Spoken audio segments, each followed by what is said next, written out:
প্রসিদ্ধার কারণে আনতে পারে না পরিচালনার ব্যবস্থা। যার জন্য আমরা বলে Shyamaprasad Mukherjee cup prize money football প্রতিযোগিতা 18 July CCJC Palangghat higher secondary school খেলার মাঠে শুরু হচ্ছে doctor Shyamaprasad Mukherjee cup prize money knockout football প্রতিযোগিতা। পালংঘাট মাতা সংঘ আয়োজিত প্রতিযোগিতা আগামী 18 জুলাই থেকে শুরু হবে। প্রতিযোগিতার মোট 32টি দল নেওয়া হবে। ফিফার নিয়ম অনুসারে অনুষ্ঠিত হবে প্রতিযোগিতা। পুরস্কার হিসেবে থাকবে প্রথম পুরস্কার ট্রফি সহ নগদ 50,000 টাকা, দ্বিতীয় পুরস্কার ট্রফি সহ নগদ 25,000 টাকা। প্রতিটা খেলায় থাকবে ম্যান অব দ্য ম্যাচ পুরস্কার। ট্রফি দিয়ে পুরস্কৃত করা হবে প্রতিযোগিতার সেরা খেলোয়াড়দের। শনিবার পালংঘাট মাতা সংঘের কার্যালয়ে সাংবাদিক সম্মেলন করে তথ্য তুলে ধরেন সাধারণ সম্পাদক রাজীব দে, সহ সভাপতি অমিত শর্মা, ক্রীড়া সম্পাদক মাধব দেব। তারা জানান, প্রতিযোগিতায় অংশগ্রহণ করতে ইচ্ছুক দল সংগঠন শীঘ্রই নাম নথিভুক্ত করতে হবে। খেলার প্রবেশ মূল্য 3,000 টাকা। প্রতিযোগিতার দর্শকদের উপস্থিতি ও সহযোগিতা কামনা করেন তারা। শিলচর জেলা ক্রীড়া সংস্থার স্বীকৃতিপ্রাপ্ত রেফারি দিয়ে খেলা পরিচালনা করা হবে। সহযোগিতা চাওয়া হবে কাছাড় জেলা প্রশাসন ও পুলিশ প্রশাসনের। সংবাদ মেলে অন্যান্যদের মধ্যেই উপস্থিত ছিলেন সাধারণ সম্পাদক রাজীব দে, খেলা পরিচালনা সমিতির সহ সভাপতি অমিত শর্মা, ক্লাবের ক্রীড়া সম্পাদক মাধব দেব, সহ সম্পাদক শাহিনুর আহমেদ, সাংগঠনিক সম্পাদক রাহুল ঘোষ প্রমুখ।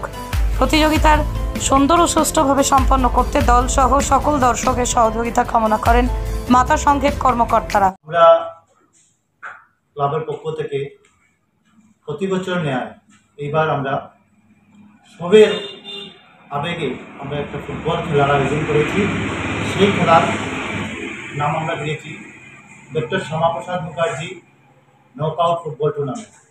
সেই টুর্নামেন্টে আয়োজিত হচ্ছে পালংঘাট মাতা সংঘ। সেই টুর্নামেন্টের যে প্রাইজ মানি আমরা ধার্য করেছি, প্রথম পুরস্কার 50,000 টাকা এবং সঙ্গে থাকবে ট্রফি, এবং দ্বিতীয় পুরস্কার হচ্ছে 25,000 টাকা, তার সঙ্গে থাকবে আরেকটা ট্রফি, এবং বেস্ট গোলকিপার থাকবে, man of the match every খেলাতে আমরা দেব, এবং সিরিজও পাবে, এবং বেস্ট প্লেয়ার সেটাও দেওয়া হবে। বিভিন্ন ধরনের পুরস্কার আমরা এটা দিতে বাধ্য। আমরা যেভাবে খেলা করেছি সেই খেলার পরিপ্রেক্ষিতে এইবার আমরা আরও যাতে সুন্দরভাবে করতে পারি এবং এলাকাবাসীর সহযোগিতা যাতে আমাদের থাকে সেই আশা রাখছি। এবং আমি আরেকটা কথা বলতে চাই যেটা জরুরি, আমি সব প্লেয়ারদেরকে যারা ফুটবল আমাদের এন্ট্রি করবেন সবাইদেরকে একটাই বলছি যে আপনারা নিজের জার্সি এবং বুট এবং বল নিয়ে আসার জন্য। এবং আমরা এইবার যেটা আমরা বিগত দিনে আমরা খেলার একটা প্রস্তুতি নিয়েছি 6 জুলাই, এটা আমরা বিশেষ কারণে স্থগিত রেখেছি, কারণ চারিদিকে জলমগ্ন ছিল, তাই আমরা সেটা স্থগিত করেছি। এখন আমরা আবার পুনরায় এটা আমরা ধার্য করেছি 18 জুলাই আমরা শুভ আরম্ভ হবে সেই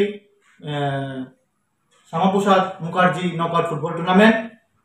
এবং আমরা ধার্য করেছি এটার আগে ছিল 4,000 টাকা এন্ট্রি ফিস এবং 40,000 টাকা, কিন্তু এটা বদলে আমরা এখন 3,000 টাকা এন্ট্রি ফিস এবং 50,000 টাকা আমরা পুরস্কার রেখেছি প্রথম, এবং দ্বিতীয় রেখেছি 25,000 টাকা। তো আপনাদেরকে সবাইকে অনুরোধ করছি আমাদের অতি সত্বর আমাদের সাথে যোগাযোগ করুন, এবং আমাদের এন্ট্রি ফিজের টাই শিটে আমার ক্লাবের প্রত্যেক স্পোর্টস সেক্রেটারি থেকে ধরে ক্লাবের সভাপতি এবং ক্লাবের অর্গানাইজিং সেক্রেটারি থেকে ধরে জেনারেল সেক্রেটারি সবার নাম্বার এখানে আছে। আপনারা অতি সত্বর যোগাযোগ করুন আমাদের সাথে। আমরা মোটামুটি টিম অলরেডি 16 টিম 17 টিম হয়ে গেছে। আমরা 32 টিমে যেহেতু নিয়েছি 17 টিমের মতন হয়ে গেছে। আপনারা অতি সত্বর আমাদের সাথে যোগাযোগ করুন। আমাদের 18 জুলাই সবাইকে আমন্ত্রণ করছি, আপনারা আসবেন পালংঘাট সিসিজেসি পালংঘাট উচ্চতর বিদ্যালয় খেলার মাঠে।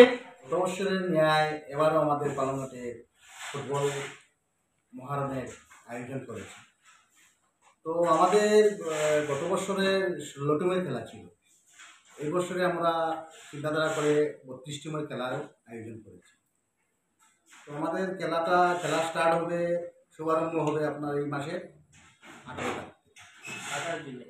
বিশেষ করে আমাদের সকল দলকে অনুরোধ জানাচ্ছি যে আমাদের ফিল্ডে আসার জন্য এবং নাম নথিভুক্ত করার জন্য। আমরা মাতা সংঘ ক্লাব আয়োজিত ফুটবল প্রতিযোগিতার আয়োজন করা হয়েছে। তো সকল ফুটবল প্রেমী খেলোয়াড় তথা ক্লাবকে আমরা অনুরোধ করছি যে অংশগ্রহণ করার জন্য।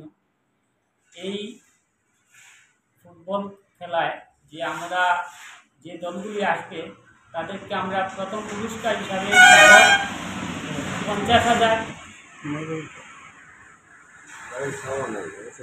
যে দল বিজয়ী হবে এই দলকে আমরা 50,000 নগদ অর্থ তৎসঙ্গে একটা ট্রফি দেওয়া হবে, এবং যে দল রানার্স আপ হবে তাদেরকে দেওয়া হবে 25,000 টাকা তৎসঙ্গে একটা ট্রফি দেওয়া হবে। এবং প্রত্যেক দিন খেলায় ম্যান অফ দ্য ম্যাচ থাকবে, তৎসঙ্গে থাকবে সেরা স্কোরার, সেরা গোলকিপার, তাদেরকেও আমরা ট্রফি দিয়ে সম্মানিত করব।